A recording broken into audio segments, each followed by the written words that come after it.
Koch Chemie has just released 2 new products for your wheel and tire care packages. So in the past, we've known Magic Wheel Cleaner, fantastic product, and PSS that we've been using on tires. Now they also have Alkali Wheel Cleaner, which is a high alkaline cleaner, as well as Tire Glaze, which is a specific to rubber care for your tires. So I've got Casey with me here today from Koch Chemie.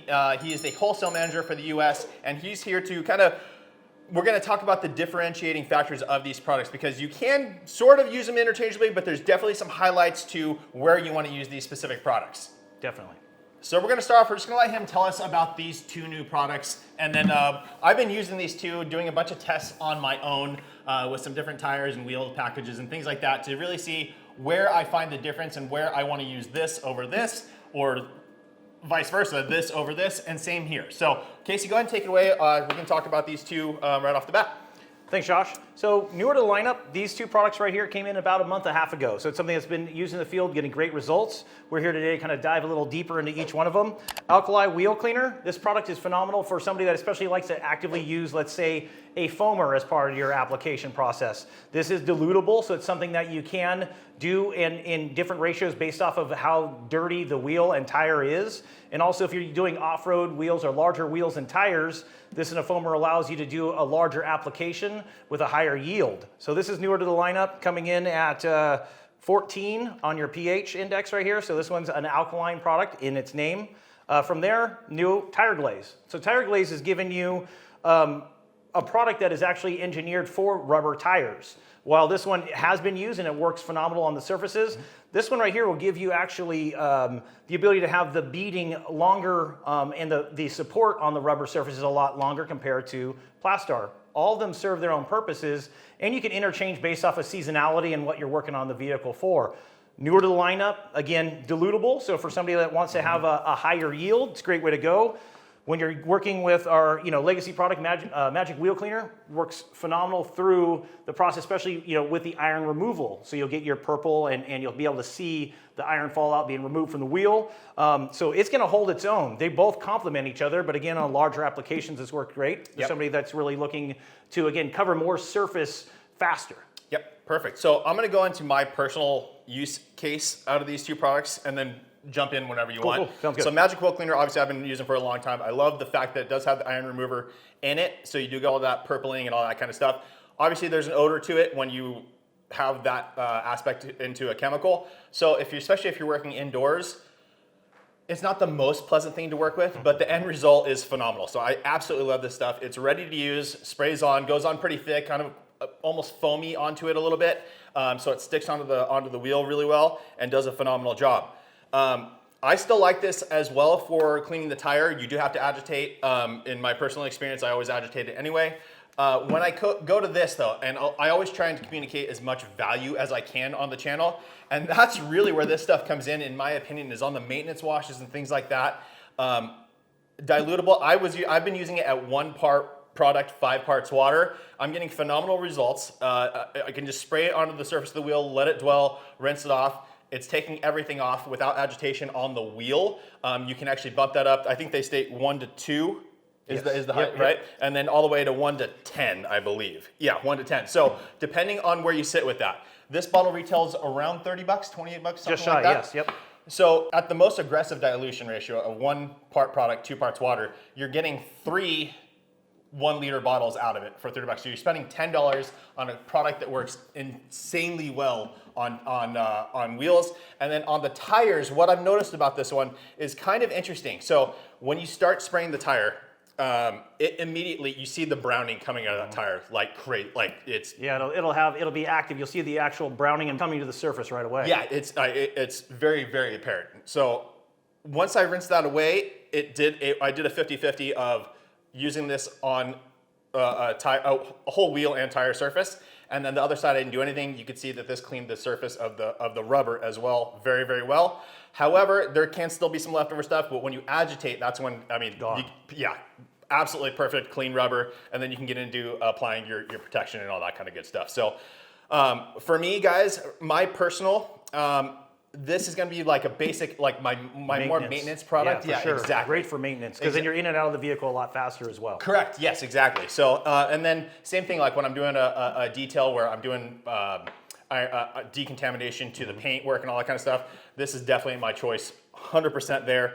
I use it more than just that, to be perfectly honest, because brake dust embeds itself into the wheel. This is what's going to be there to pull that stuff out. So I absolutely love this stuff, but I'm very, very happy you guys came out with a high alkaline wheel cleaner, because I love how alkaline. Yeah, and it serves its purpose. And to make a note also, this one works phenomenal when you're working on a lot of your European and performance cars where you have larger brake pads throwing off a lot more brake dust. So in that case, you're getting through the vehicle a lot faster by utilizing this product. So they both work together in a sense. Basically, you have them in your arsenal. Then when you roll up to the vehicle or you're working on your car at home, the difference between the two will allow you to look at it, and based off of what its needs are, you're addressing it with the correct chemical. So they work perfect together, meaning you have them both in your arsenal for those two different purposes. And just talking about the pH levels again too. So obviously the more you dilute this down, it'll drop the pH slightly as you go.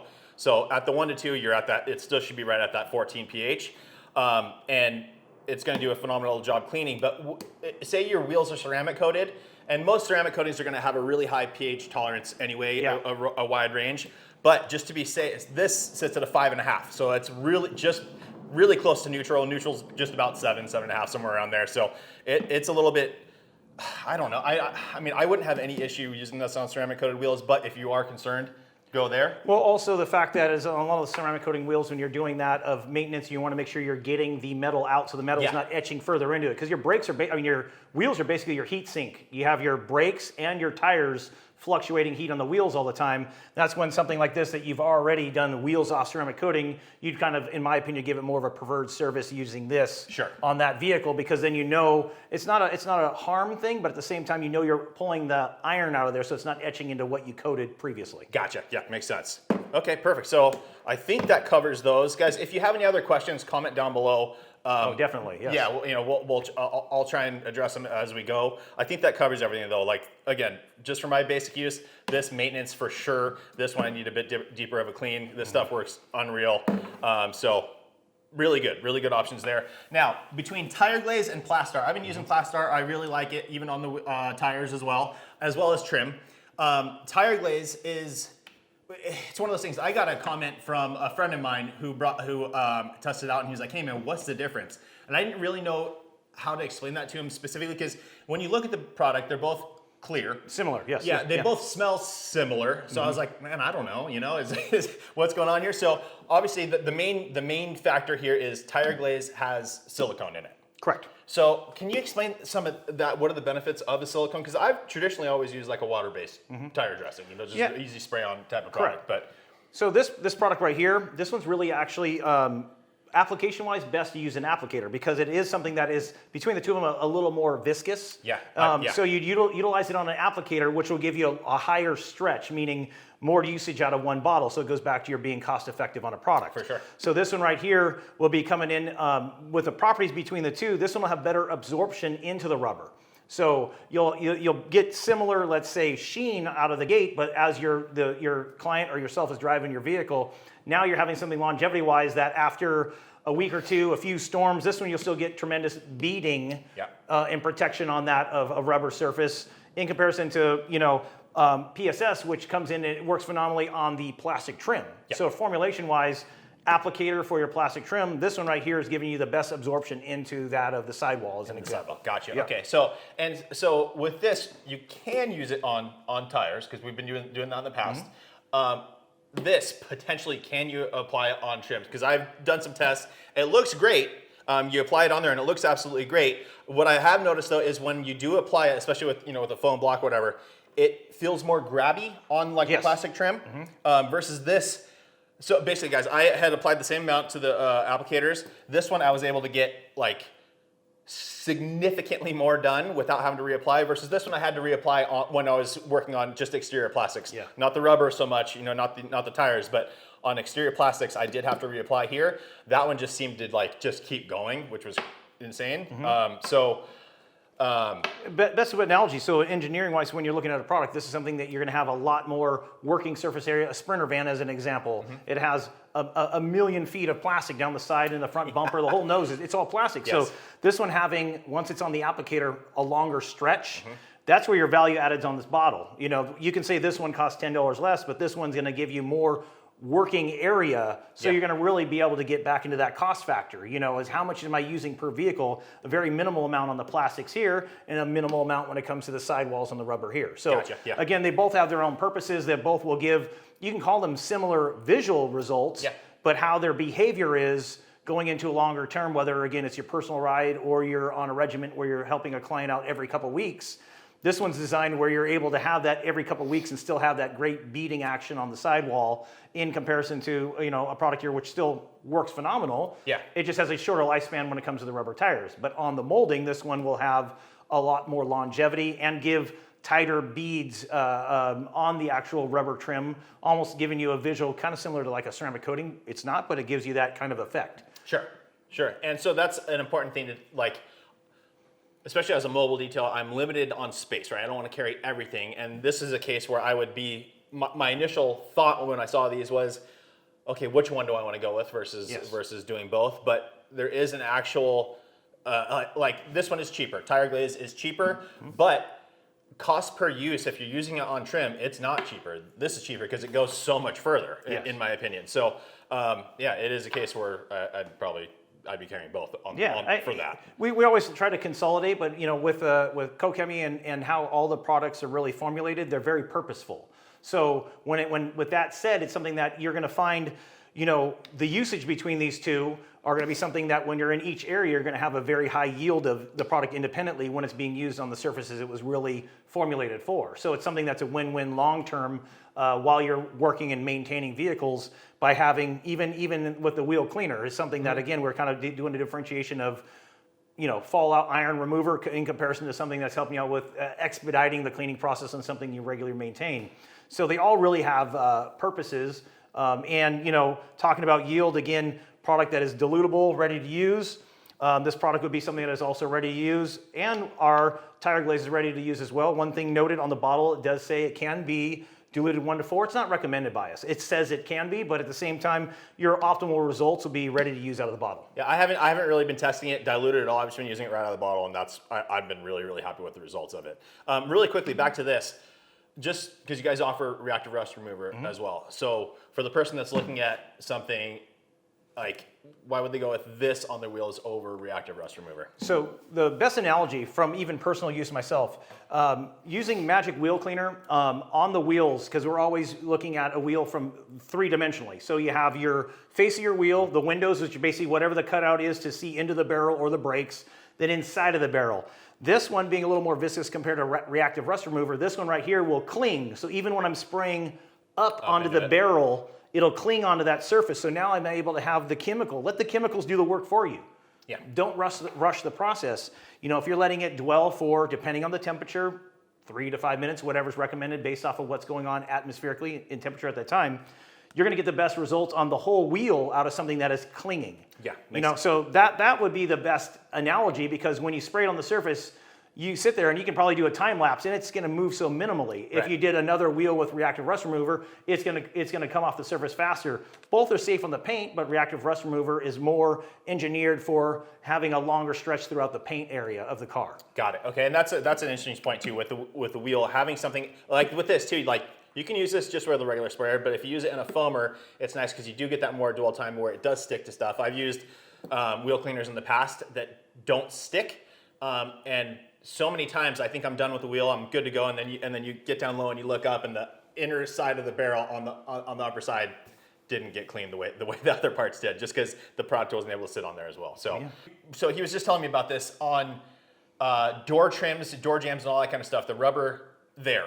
Go ahead and talk on that, because it's something that I haven't experienced personally. I mean, I do it to maintain it and make it and keep it looking good, but there is more of a reasoning behind that. A great factor with PSS, with Plast Star, is the ability to not only keep the trim having longevity, lifehood to it, because it's been dressed and actually keeping it, more of a soft, subtle, and you're cleaning it too, so there's less grit in, let's say, your door jamb around your rear hatch or your trunk. But also, inclemental weather, this is great for the seal not to freeze. So this is something that's actually putting not only protection on the rubber gasket around, let's say, the door jambs, but also giving you, as we're still here in colder temperatures, especially all of our friends through the Midwest and up north, they're getting cooler temperatures, and this is something that is also a factor to help you out with not only maintenance of the plastic, but longevity and easier entry into your vehicle in the extreme cold temperatures. Perfect. Yeah, and again, guys, that's the same thing. A lot of people ask me like, hey, what do I do with, how do I get salt off my car and all that kind of stuff when they salt the roads? And I don't know. I don't deal with that at all. So I'm glad you brought that up because that's not a point that I would have ever. It's not daily use, but we're in the right time of year right now, you know, sure. to where it's something that's being addressed. So if you're in an area as a detailer or a community, or even somebody that's working on something personally themselves, and you're having that issue, or you've heard of that issue locally, it's something great to pick up to where it's an assurance for yourself to where you're not having that issue getting back into your car and or damaging any trim. Yeah, gotcha. Makes perfect sense. Cool. All right, sweet. Well, thank you so much, man. And guys, like I said, if you have any other questions, please comment down below. I'll be happy to address them as much as I can. I'm sure you guys will keep an eye on for sure. and try and jump in there. So thank you very much. Again, guys, Alkali Wheel Cleaner. I've been really enjoying this a lot. I love the dilute. I mean, the value here, it's one of those things like you look at a 1 liter bottle at $28 and some people think, oh, that's really expensive. It's not when you look at the case use, because it's so dilutable. It's same thing like with Green Star.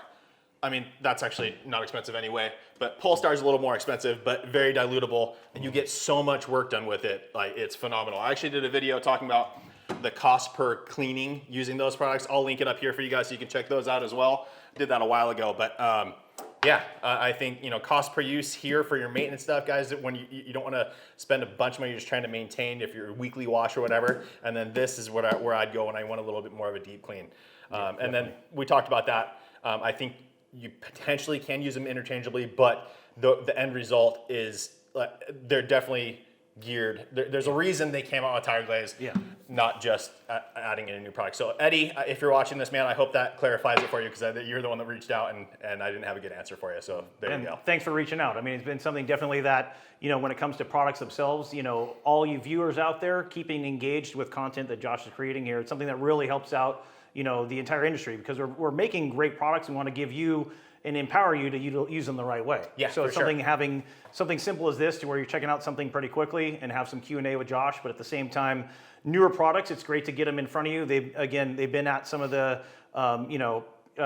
detail shops and stuff here for a little over a month, but, you know, something to add to your arsenal fitting their specific purpose. Yeah, and another thing with Koch Chemie, it's not like, our line here is very limited compared to what's available overseas, right? Yes. They're specifically bringing in items that are good for where you guys see a gap. Yeah, it's a solution. You know, everything is a solution based. So, you know, a lot of the things, and as things are added to the lineup, they're in the lineup purposefully to where they're not going against each other. We're highlighting right now why these work technically all together in different aspects, and that's to give you the ease of use and having, you know, a faster and a better results on your detailing of your vehicle. So when you're able to utilize the product's purposeful for that application, it'll be a win in the end. And just really quickly, for anybody that's not familiar with the brand, there is a method to the color coding as well. The silver is finishing products, essentially, right? Yes. Cool. So there's that. Red is just more, it's acidic and alkaline? Yeah, so that'd be, in a lot of it really is, so if you're acidic, you can call it, even though this one's an alkaline product, but it's more wheel-centric. Gotcha, okay. So yeah, it'd be, you know, let's say your hotter surface areas of the car too. You know, other than reactive rust remover will be used on anything for pulling it out. But that will kind of give you the best idea why that's in the colorways, just as something easier to identify. So when you're working on a vehicle, especially if you're working on it with somebody else, it's easier to say, hey, grab that red bottle for me. Yeah. It's easier to address rather than calling it by its name. Yeah, that's very true. And then a great thing too is they always list the pH levels on the bottle. That's helpful for me. I like that a lot, especially when I'm making videos. I don't have to go to a website to find out what it is. It's there, so I like that. All right, guys, so that is it for today's video. Casey, thanks so much for coming down, man. Appreciate it. All right, guys, so please make sure to like the video, make sure you subscribe, turn on that notification bell, and we'll see you on the next one.